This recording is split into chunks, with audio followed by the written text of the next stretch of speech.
Doctor APJ Abdul Kalam एक प्रख्यात भारतीय वैज्ञानिक और भारत के 11वें राष्ट्रपति थे। उन्होंने देश के कुछ सबसे महत्वपूर्ण संगठन डीआरडीओ में कार्य किया। उन्होंने वर्ष 1998 के पोखरण द्वितीय परमाणु परीक्षण में भी महत्वपूर्ण भूमिका निभाई। डॉक्टर कलाम भारत के अंतरिक्ष कार्यक्रम और मिसाइल विज्ञान कार्यक्रम के साथ ही भी जुड़े थे।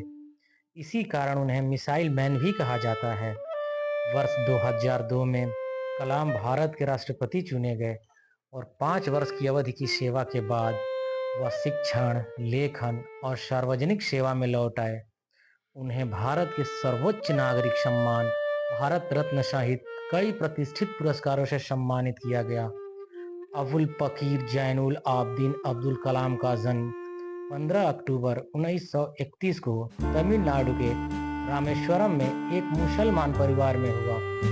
उनके पिता जैनुल आबदीन एक नाविक थे और उनकी माता अशियम्मा एक गृहिणी थी। उनके परिवार की आर्थिक स्थिति ठीक नहीं थी, इसलिए उन्हें छोटी उम्र में ही काम करना पड़ा। अपने पिता की आर्थिक मदद के लिए बालक कलाम ने स्कूल के बाद समाचार पत्र वितरण का कार्य करते थे। अपने स्कूल के दिनों में कलाम पढ़ाई लिखाई में सामान्य थे, पर नई चीज सीखने के लिए हमेशा तत्पर और तैयार रहते थे। उनके अंदर सीखने की भूख थी और वो पढ़ाई पर घंटों ध्यान देते थे। उन्होंने अपनी स्कूल की पढ़ाई रामनाथपुरम मैट्रिकुलेशन स्कूल से पूरी की और उसके बाद तिरुचिरापल्ली के सेंट जोसेफ्स कॉलेज में दाखिला लिया, जहां से उन्होंने सन 1954 में भौतिक विज्ञान में स्नातक किया। उसके बाद वर्ष 1955 में वो मद्रास चले गए, जहां से उन्होंने एरोस्पेस इंजीनियरिंग की शिक्षा ग्रहण की।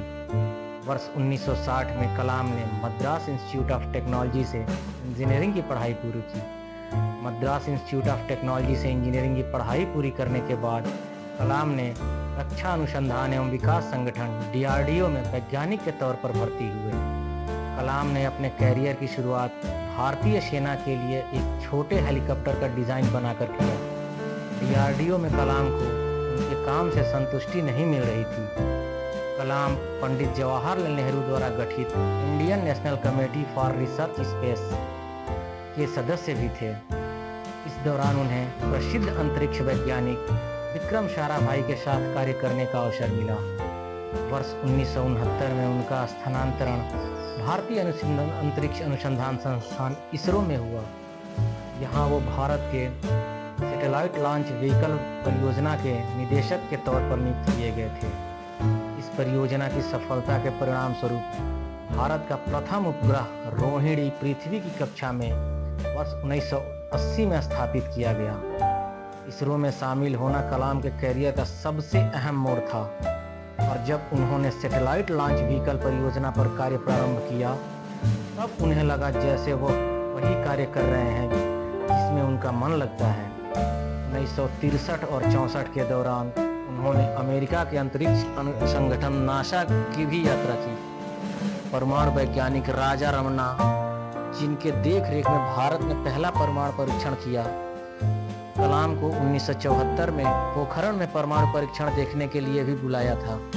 70 और 80 के दशक में अपने कार्य और सफलताओं से डॉक्टर कलाम भारत के में बहुत प्रसिद्धि हो गए और देश के सबसे बड़े वैज्ञानिक में उनका नाम गिना जाने लगा। उनकी ख्याति इतनी बढ़ गई थी कि तत्कालीन प्रधानमंत्री इंदिरा गांधी ने अपने कैबिनेट में मंजूरी के बिना ही उन्हें कुछ गुप्त परियोजनाओं पर कार्य करने की अनुमति दी थी। भारत सरकार के महत्वाकांक्षी integrated guided missile development programme का प्रारंभ डॉक्टर कलाम के देखरेख में किया। वह इस परियोजना के मुख्य कार्यकारी थे। इस परियोजना ने देश को अग्नि और पृथ्वी जैसे मिसाइलें दी हैं।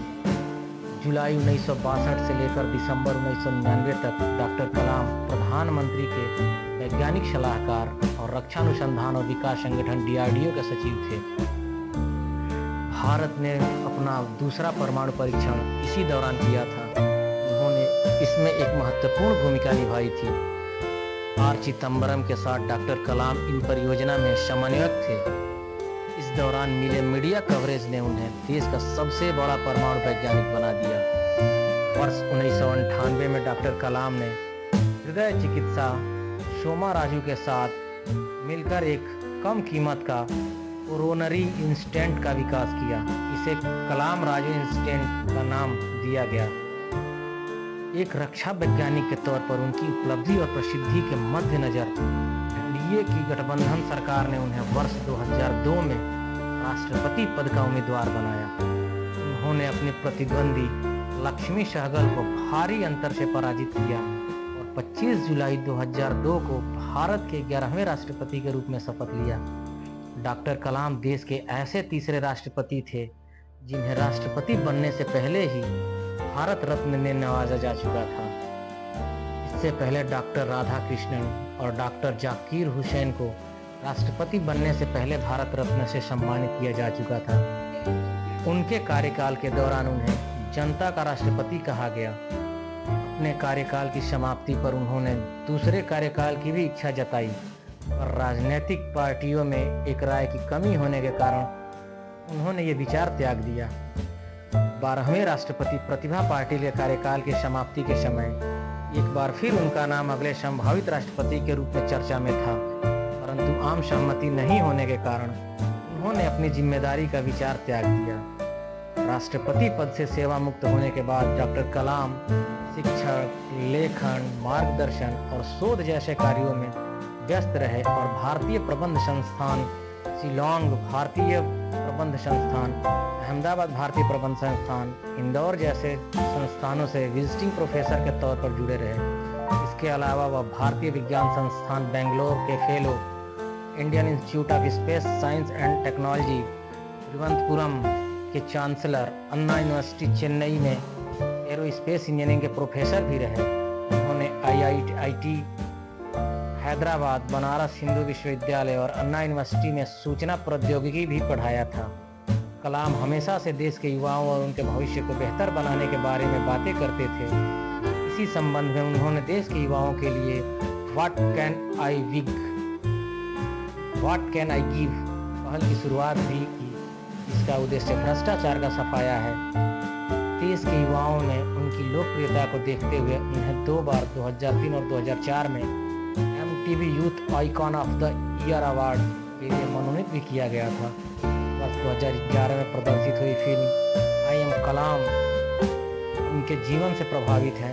शिक्षक के अलावा डॉक्टर कलाम ने कई पुस्तकें भी लिखी, जिनमें प्रमुख है India 2020, a vision for the new millennium, wings of fire and autobiography, united minds unleashing the power within India, mission India, indomitable spirits आदि।